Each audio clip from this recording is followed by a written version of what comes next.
Hello everyone, good morning সবাইকে। কেমন আছো সবাই? আশা করি সবাই খুব ভালো আছো, সুস্থ আছো, সাবধানে আছো। যা গরম পড়েছে সবাই কিন্তু বেশি বেশি করে জল খাবে।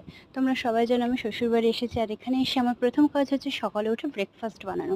সেই জন্য আটা মেখে গুটি কেটে এখানে আমি রুটি বানিয়ে নিয়েছি। আমি বেশ কিছুটা রুটি একসাথে বেলে নিই, তারপর ভাজি।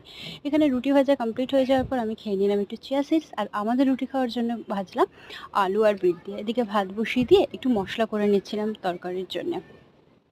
রান্নাবান্না কমপ্লিট করে নেওয়ার পর স্নান করে চলে গেলাম ঠাকুর ঘরে। আজকে ছিল বৃহস্পতিবার, তো শিব ঠাকুরের মাথায় প্রথমে জল ঢেলে তারপর মা লক্ষ্মীকে প্রণাম করে আমি পাঁচালি পড়তে শুরু করব। তাই এটা হচ্ছে আমাদের ঠাকুর ঘর। দেখো, করিয়া সৃজন পাঠাইছে মর্তধামে সুখের করণ, বৃথায় সুখেতে তারা ভুলিয়া আমায়, অকার্যে কুকার্যে তারা সময় কাটায়, শ্বশুর শাশুড়ি গণে নহে ভক্তিমতী, বাক্য বান বর্ষে সদা তাহাদের মতি। তারপর দুপুরবেলায় খাওয়া দাওয়া করে নিলাম। টাটা সবাইকে।